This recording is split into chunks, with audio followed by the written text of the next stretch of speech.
Hello friends, welcome back to my channel. मैं doctor Poonam Gayatri dental hospital and trauma से। आज मैं आप लोगों से बात करूंगी एक्सट्रैक्शन के मिथ के बारे में।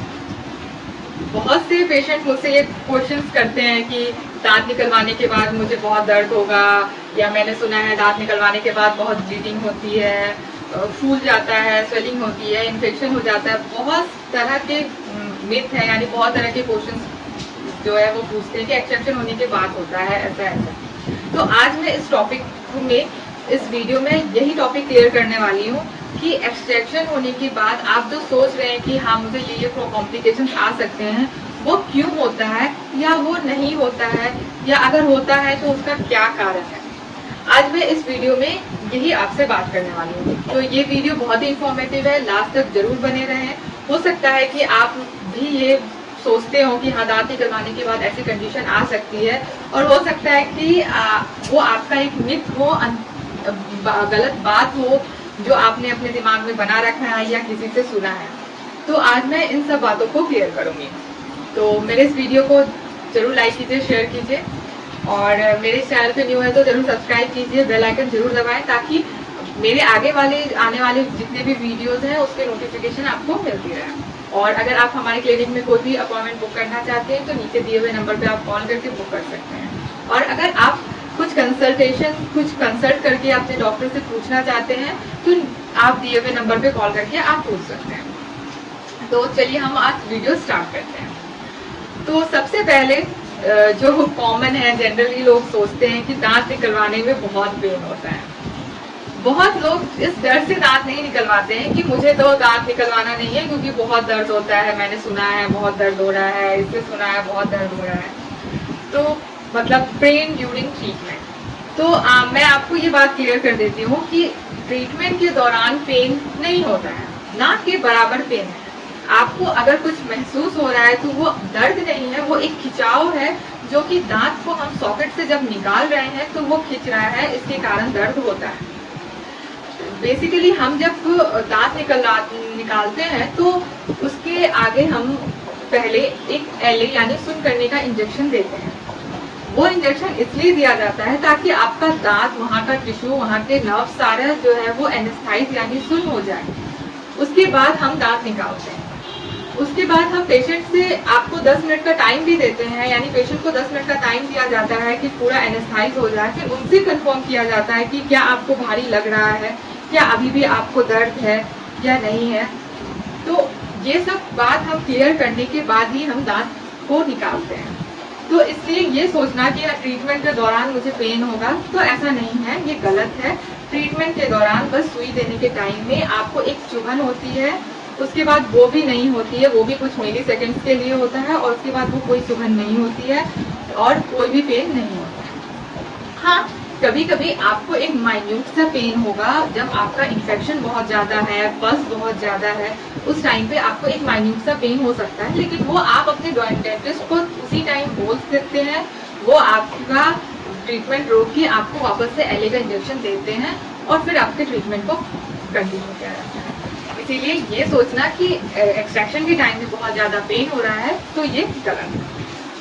उसके बाद पेन आफ्टर ट्रीटमेंट, यानी दांत निकल गया है, आपको कोई दर्द नहीं हुआ, लेकिन मैंने सुना है कि आपकी दांत निकलने के बाद बहुत दर्द होता है। तो यहाँ भी ये गलत है। दांत निकलवाने के बाद आपको एक मेडिसिन दिया जाता है, मेडिकेशन सारे दिए जाते हैं। उस मेडिकेशन को आपको टाइमली फुल कोर्स लेनी होती है, जैसा आपको डॉक्टर बता रहे हैं कि हाँ आपको दांत निकलवाने के बाद ये सब प्रिकॉशंस रखने हैं, उन सब प्रिकॉशंस को रखना पड़ता है और सारी चीज़ों को फॉलो अप करना पड़ता है। तो दांत निकलवाने के बाद कोई भी पेन नहीं होता है। अगर आपने प्रिकॉशंस को नहीं फॉलो किए तो ऑब्वियसली आपको पेन होगा। अगर आपने डेंटिस्ट के प्रिकॉशंस को फॉलो कर रहे हैं तो वहाँ पे कोई भी पेन नहीं। उसके बाद है टाइम। लोग सोचते हैं अरे मुझे दांत निकलवाना है, बहुत टाइम लगेगा।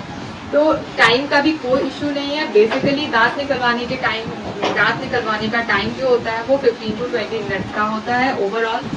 अगर आपका दांत हिल रहा है तो जल्दी निकल जाएगा, अगर आपका दांत टाइट है और डिकेट बहुत है तो हो सकता है आपको टाइम लग जाए, लेकिन मैक्सिमम टाइम जब दांत फंस जाता है तो उस टाइम ज्यादा टाइम लगता है, तो वो जो डॉक्टर है वो आपको पहले ही बता देते हैं कि हाँ आपका दांत फंसा हुआ है।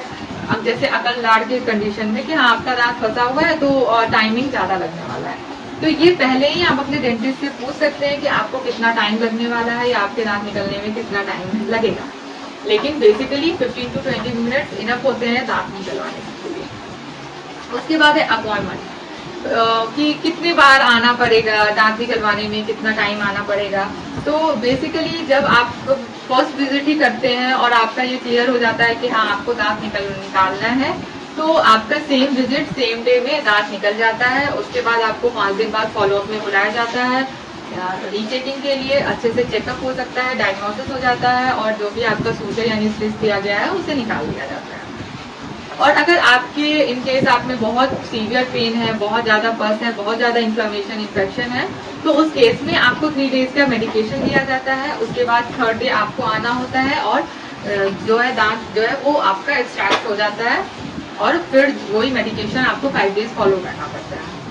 तो अपॉइंटमेंट का सेम डे सेम विजिट है। अगर कोई इन्फेक्शन है या कोई इन्फ्लेमेशन है तो हो सकता है आपका 1-2 विजिट ज़्यादा हो जाए। और टाइमिंग या सॉरी अपॉइंटमेंट जो है वो डिपेंड भी करता है कि कितने दांत आपके निकल रहे हैं, किस साइड के निकल रहे हैं, राइट लेफ्ट या अपर लोअर, इन सब पे भी डिपेंड करता है कि आपका कितना टाइम लगने वाला है, कितना अपॉइंटमेंट, कितना विजिट लगने वाला है। उसके बाद इन्फेक्शन या स्वेलिंग होना, बहुत लोगों के मुंह से आपने सुना होगा कि मैंने दांत निकलवाया उसके बाद मुझे स्वेलिंग हो गई है, बहुत इन्फेक्शन हो रहा है, बहुत पेन हो रहा है। तो यहाँ पे आपको कंफर्म कर दें कि अगर आप एक प्रैक्टिशनर अच्छे डॉक्टर के पास, सर्टिफाइड डॉक्टर के पास आ रहे हो, वहाँ से आप दांत निकालवा रहे हैं, तो आपको कोई भी पेन नहीं होता है, कोई भी स्वेलिंग नहीं होती है, क्योंकि वो एक प्रॉपर स्टेप वाइज ट्रीटमेंट है जिसे हम करते हैं, तो कोई भी स्वेलिंग नहीं आती है।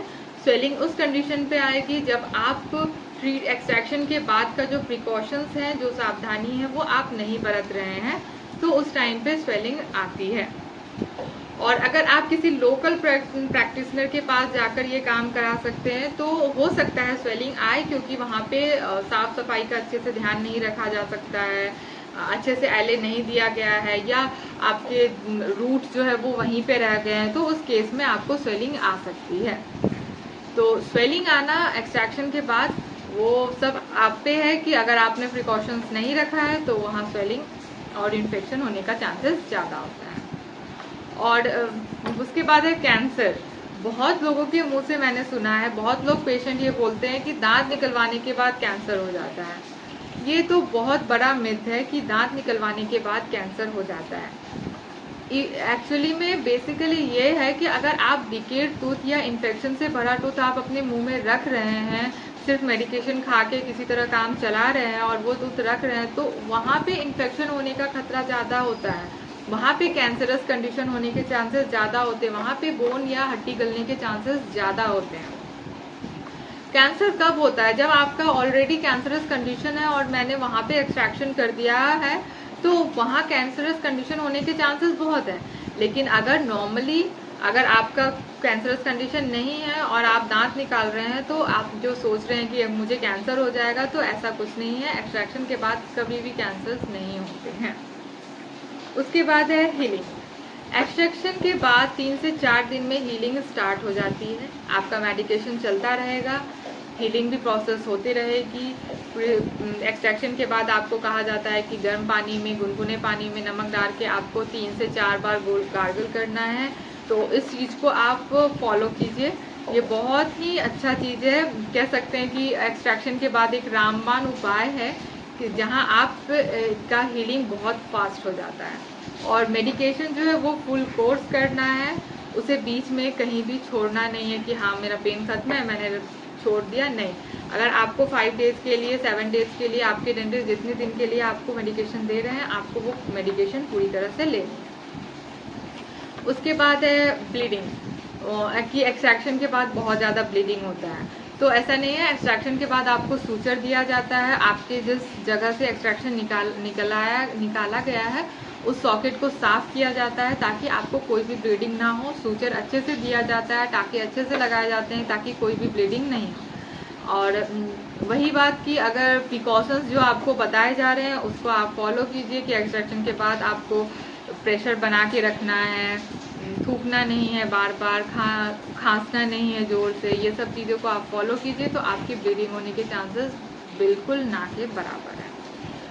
एक्सट्रैक्शन के बाद ब्लीडिंग होना ये कहना गलत होता है। तो मैंने आज अपने इस वीडियो में आपको सभी इम्पोर्टेंट क्वेश्चंस बता दिए हैं कि बहुत सारे इम्पोर्टेंट मिथ आपको क्लियर कर दिए हैं कि जो लोग सोच रहे हैं कि हाँ एक्सट्रैक्शन के बाद ऐसा हो सकता है, एक्सट्रैक्शन के बाद वैसा हो सकता है।